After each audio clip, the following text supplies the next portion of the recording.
Welcome back everyone to a new episode of Pineleaf Peaks, and today we'll be looking at the game Khet 2.0. This is a board game that has recently come onto Steam. The board game has been around for quite a while, since 2005, and has since then had an update to it, which is why it's called Khet 2.0 instead of just Khet. And the 2.0 refers to the version of the board game and not to the version of the program. Alright, when we start out, we're given which question of what starting configuration do we want, and you have Classic, Dynasty, which is the second one, and Imhotep. These are the three basic ones that come with the game of Khet, even the board game. And you also choose to have a random setting. Obviously the random setting doesn't come with the board game, though there have been other settings that have floated around the internet, and it would have been really good, I think, that if they had gone to the trouble of creating a way to enter in a setup so that you could take one that you've seen on the internet or your favorite one with the board game and use it here. Perhaps that's something they could do at some point in the future. But we'll start out with the classic one, since that's usually the one they recommend you do first. We'll do random first move on who gets silver and thus moves first. It's silver versus red. And then difficulty can be easy, medium, hard, expert, or insane. Let's try medium. Alright, let's select our game. And it looks like I am first. I'm playing silver, and this is the board.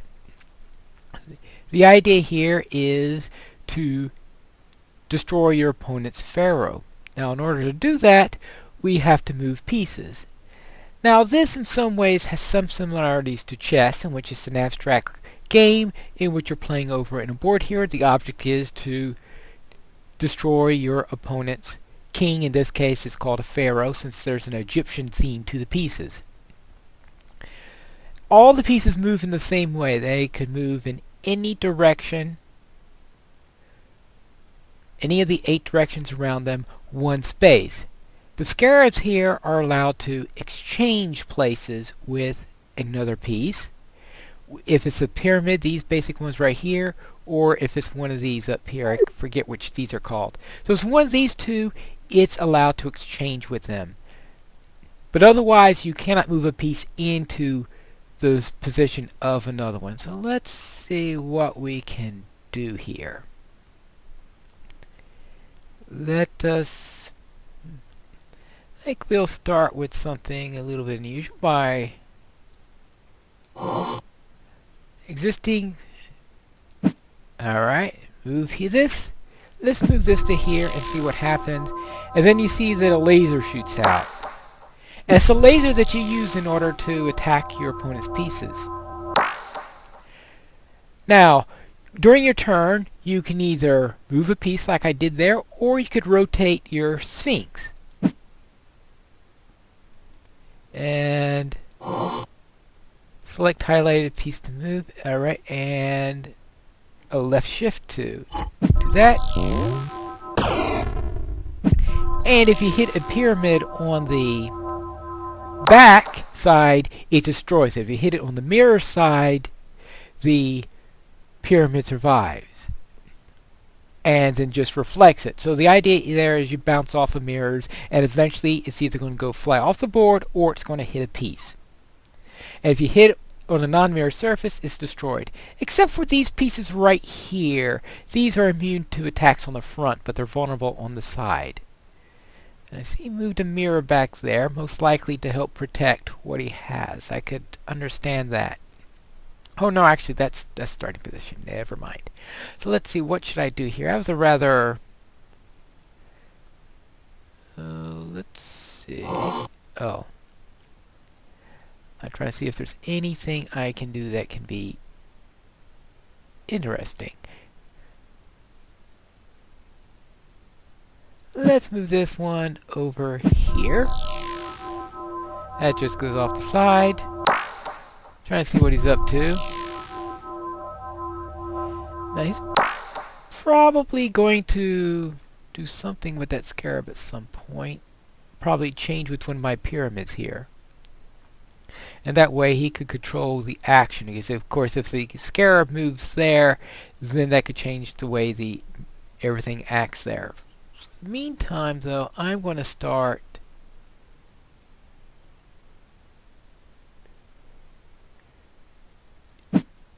actually let's do something similar to what he did there, and let's see what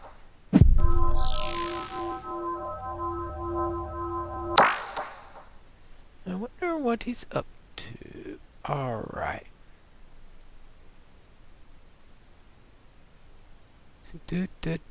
Oh, it moved down there. Now I'm going to show you something a little weird. This is not a good move. It's showing you hitting your own Sphinx is not yeah, I wasn't paying attention to that. Hitting your own Sphinx, as you can see, it doesn't destroy your Sphinx. Your Sphinx is also immune from being hit. In fact, there's an achievement unlocked for doing that. I just did that because there's to show that there is an achievement there. Now here, this is to show that this piece is immune to being hit from the front. And yeah, I'm just letting him do that.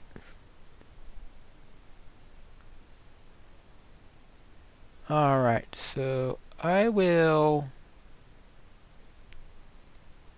see what can I do now? Okay, I'm playing around. I'm not doing a serious game, as you can see here. So let us start moving my scarab up here.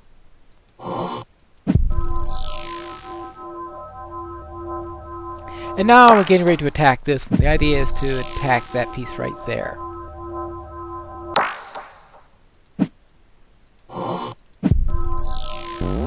Oh.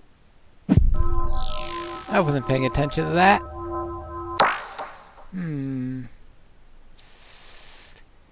Let's see, what should I do there? How am I going to get rid of that? Yeah, no, I keep on going around and hitting my scarab. I mean, not my scarab, my Sphinx. Alright. And I'll switch with the pyramids, show you that he can do that. Ah, yes. Alright. So he rotated his...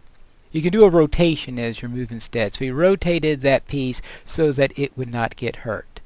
I guess that's a reasonable move to do. I wasn't quite sure how smart the AI would be on that matter. So let us...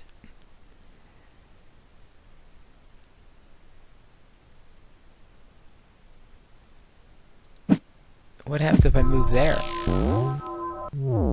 Oh, of course, because I still left that there. Alright. And let's see.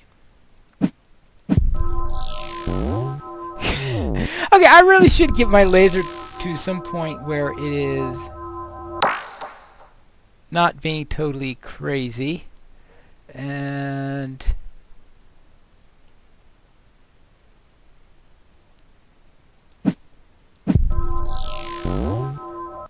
then maybe actually make a real attack.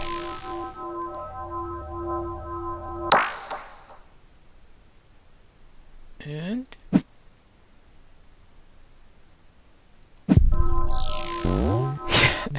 sometime I'm going to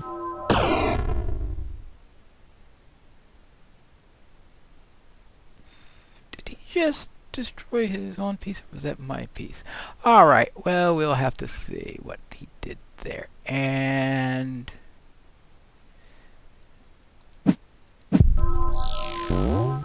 alright, let's see what he does there.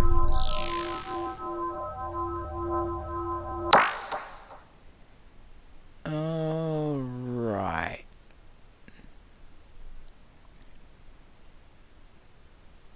interesting. Oh no, I don't want to do that. What I want to do is move this up to there.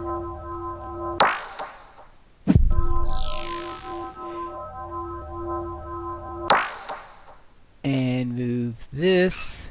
Alright. He can't switch with the pharaoh. He can only switch with this one and with the pyramid one. So therefore, I got myself into a funny position by showing you some weird things. So therefore, it's not working out as exactly a great position in there. So what I want to do is to get... I'll move him to here.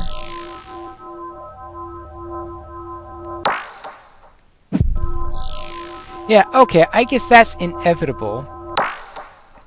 What he did there was, he's pretty much sacrificing the Animus here to save his pharaoh, because my next move would have been to... would probably been to move the scarab in such a way as to start to threaten the pharaoh. But it does open up that piece, and... but I will have to move something here, because I move this, so whatever I want to do, I want that to be vulnerable at the end. So therefore, I will move this up here and get rid of that.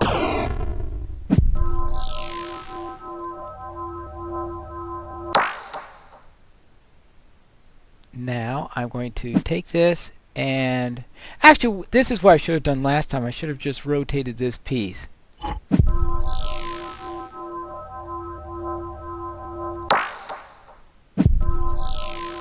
Because what I'm going to do now is to bring this back here. Now he's got to protect the pharaoh.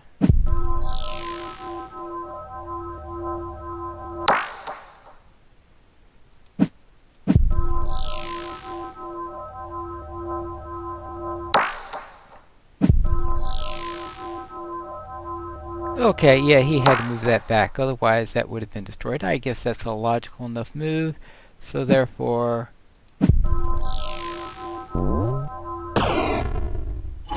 Now, back in Khet 1.0, the laser was fixed. You weren't allowed to rotate it. It was fixed in the board, rather than being in this turnable sphinx. So things were a little bit different with the original game. So this is one of the things that couldn't have been done before that, before version 2.0 existed. Now, here are my... where's his other scare? Oh, there it is. Alright. So let's see if I can get around this now. Because I want to see if I could somehow... hang on.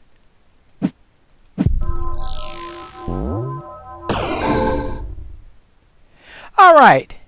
And advanced achievement unlock Scarab. Whatever that achievement means. Alright, and that is Khet 2.0, which is a board game. Essentially, you could think of it as, some people like to call it, chess with lasers, even though it's technically not a chess game because all the pieces move in the same way. And, alright, personal stats, few achievements. This is what I wanted to do. See what my achievements were, which apparently logs you into Steam rather than... oh, I don't know if this is visible for you or not. But alright, Scarab, beat AI on level 2. Ah, okay, that's what that is.